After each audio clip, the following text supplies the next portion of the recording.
Good afternoon everyone, welcome to our small footprint. My name is Nyssa, and if you're new here, we are a family of 8 who live off-grid in Australia. Today's video is a what we eat in a week video, so I'm trying to do these every couple of weeks with a week of that couple of weeks sort of included.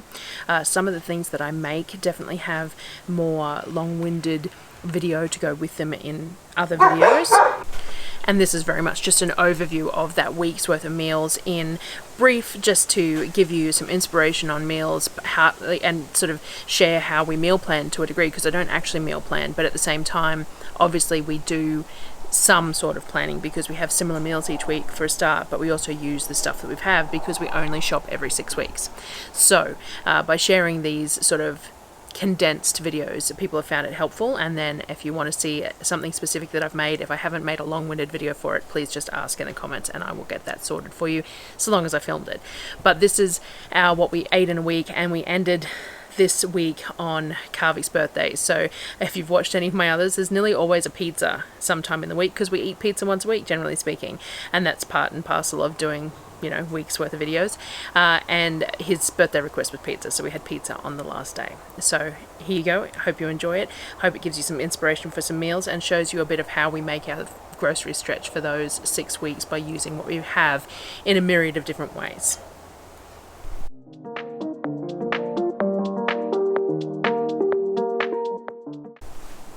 Bit of a disclaimer here to anyone who hasn't watched before as well. I generally only film 2 meals in a day, because Darryl and I generally only consume 2 meals in a day, and then we have a hot coffee for breakfast. The kids do have breakfast and other snacks. They generally have porridge, cereal, leftovers, eggs and bacon, whatever for breakfast that there is available.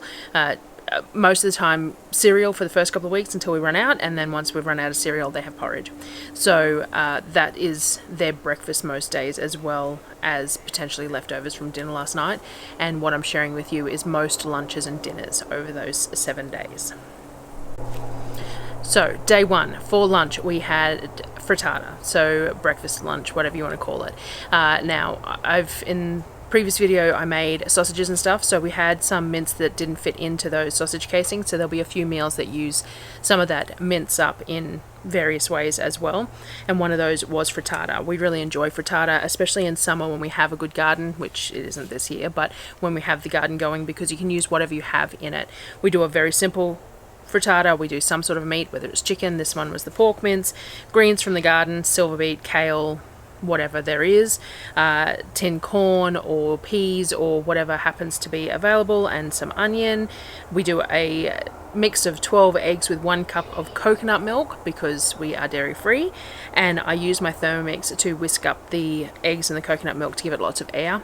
And then all we do is we pour that over the top of the pie dish that has all the fillings inside it, so all the meats and vegetables and everything that are inside the frittata, the pie dish for the frittata. We just pour the eggs over the top and we bake it.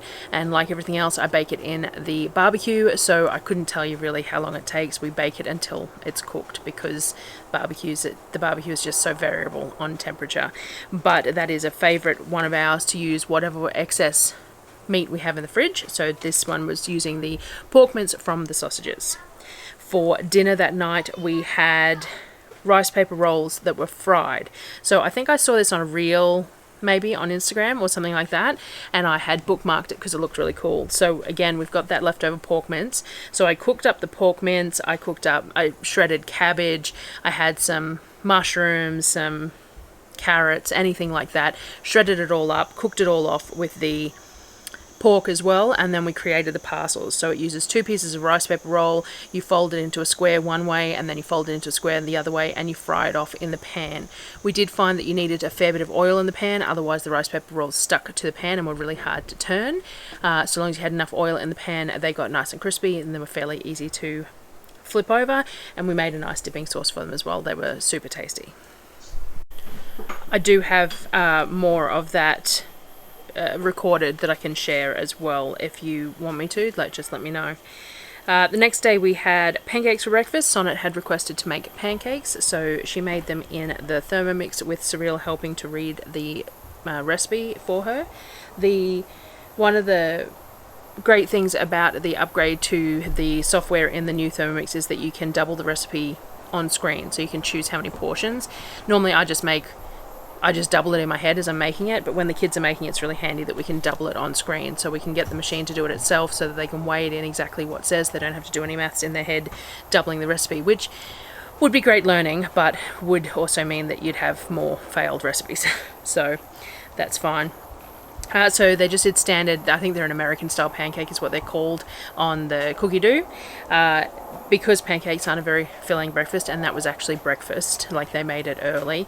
We also did some lunch. We used some of the leftover pork shredded birria to make some quesadillas, just store-bought burrito wraps, the Mission burritos that I buy from Costco, with the leftover pork birria. There, I'm pretty sure I used some of their cashew cheese that I had left over and things like that. Fried them off, sliced them up, served them up.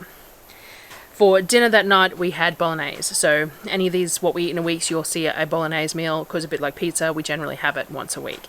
So bolognese is a standard. I cook it all up in big 30-litre pot, generally speaking, every couple of months. We freeze it in 1.2 kilo thick lots, and then when we're ready to eat it, we put it in the fridge to defrost, and we heat it up in a pot with a jar of home canned pasta sauce that doesn't have any meat in it, and then serve it over dried spaghetti noodles. So that was dinner for that night as well. The next day we had I'm not sure what we had for lunch that day. I can't find any footage of it, so I'm guessing that we had leftover bolognese probably. There might have been some leftover quesadillas, maybe even leftover pancakes, not sure, but there was leftovers for lunch that day. And then for dinner, we did a smoked sausage and sun-dried tomato pesto pasta with corn, which I put on the video of the sausages to show how I used the smoked sausages in one way. So that day was that. So it was just spiral pasta. It was a sun-dried tomato pesto with some coconut cream, the smoked sausages, and I used eggs to thicken up the sauce and make it more creamy. Next day, again, I'm not real sure what they had for lunch. Must have been leftovers. It wasn't worth filming anyway, or Darryl made it or something, but I don't appear to have any footage from lunch the next day.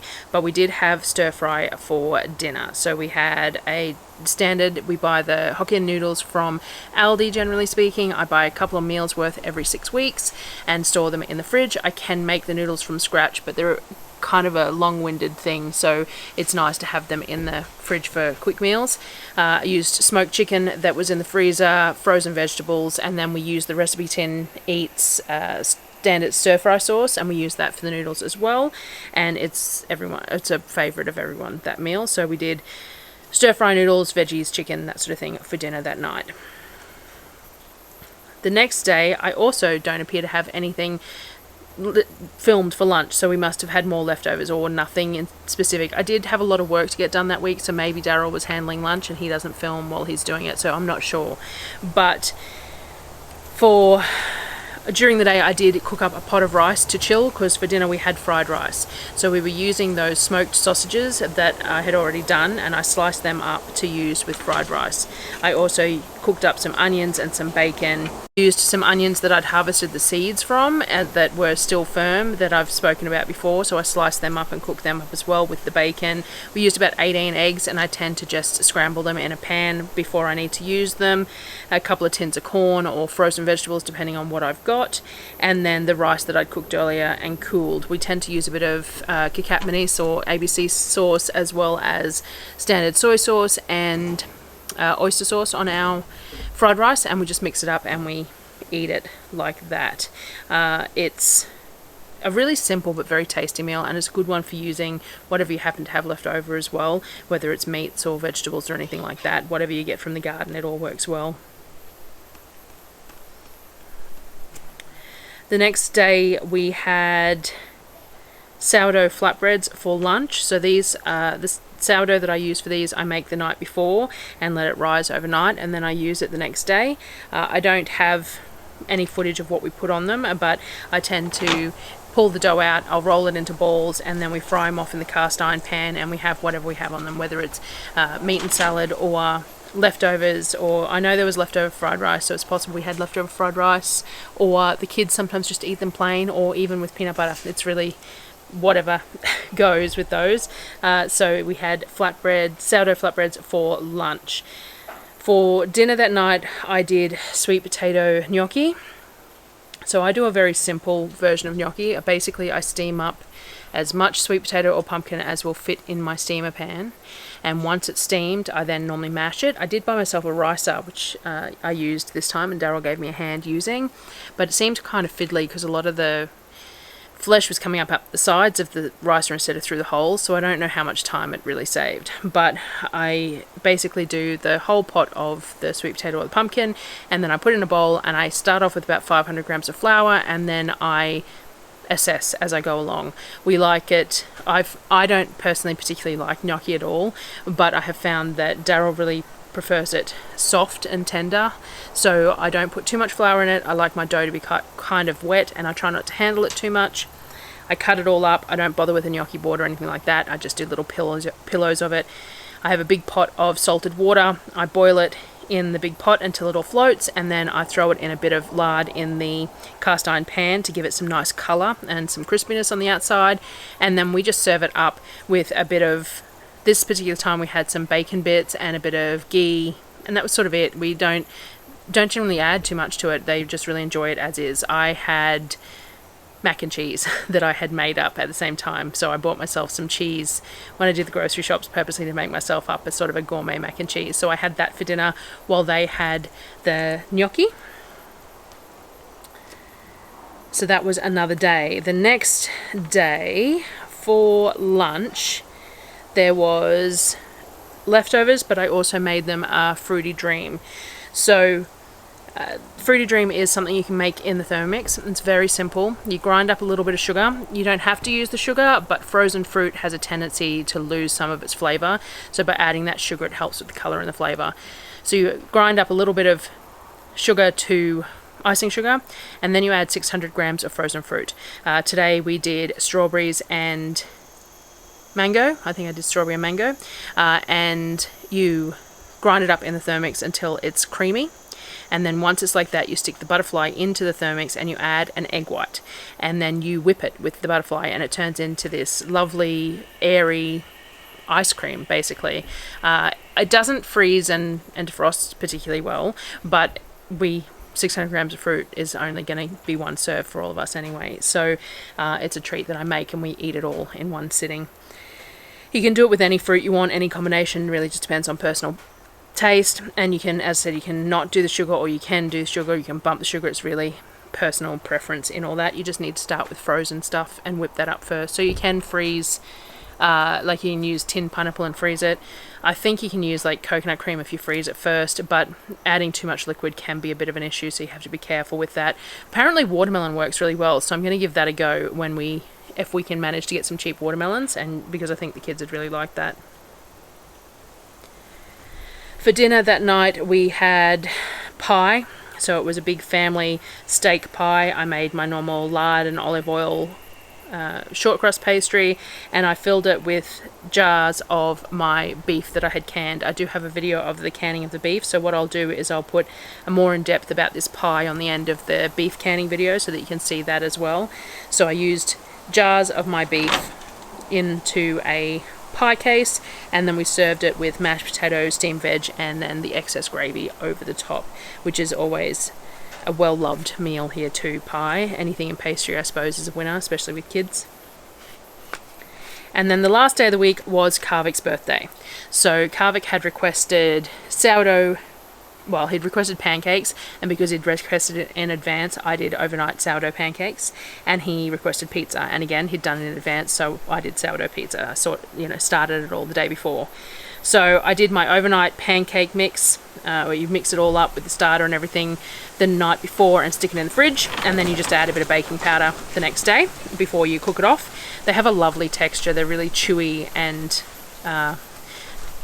more toothsome, I suppose, more hearty. That I really like the sourdough pancakes. So we had them with bacon and maple syrup for breakfast. Darryl and the kids cooked them up, so I don't have much footage of that, just of it finished. And for dinner we did sourdough pizza. So we do pizza most weeks at least once. The dough I do the day before. I mix it all up, leave it out overnight, and then in the morning I shape it into the rounds, and then I stick it in the fridge all day and pull it out when I'm ready to cook it. So we use a Baker's Stone pizza box oven that goes on the barbecue, which is fantastic. I have a couple of reviews for that. The first one, I didn't enjoy it too much, but once I've started using it more, it has definitely grown on me. I really do enjoy using it. We used all the standard stuff. We used some of the smoked sausage that we had. We have pineapple that I canned, pizza sauce that I canned, some caramelized onion jam that was also canned, salami, smoked chicken, all that sort of thing. The kids don't have cheese, and neither does Darryl. They have homemade duck egg mayo that is drizzled on it after it is already cooked, and that's what they do. He also requested chocolate cake. I'll put a photo in here of that. So I did a double-decker dairy-free chocolate cake with, the request was chocolate cake, brown icing, and sprinkles. So that was the brief, and that's what I managed to get him for. So I'll put that up as well.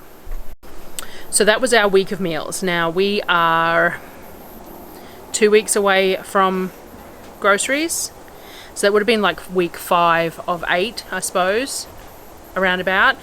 So I'll do another one before we go for the groceries too, in that last sort of a patch of a week as well. We get the hamper tomorrow, so that will help. Well, depending what's in it, sometimes it can really help boost some of the meals over the next week sort of thing. So I will grab that as well. I've also mastered sourdough focaccia just over the past week. I've done it 3 or 4 times and it's absolutely perfect every time. So I'm going to share that as well because it's wonderful. It's a little bit more effort than I normally put into bread, but it has been well worth it. So I'm going to share that process too because it's just so yummy. And yeah, so I will film the hamper tomorrow when I get it, and I'll share that as well, and then I'll come back for my Sunday chat and stuff like that as normal. So enjoy watching, and feel free to ask any questions in the comments as per normal, and I will answer them when I can, and I will see you all again on the next video. Thanks, guys.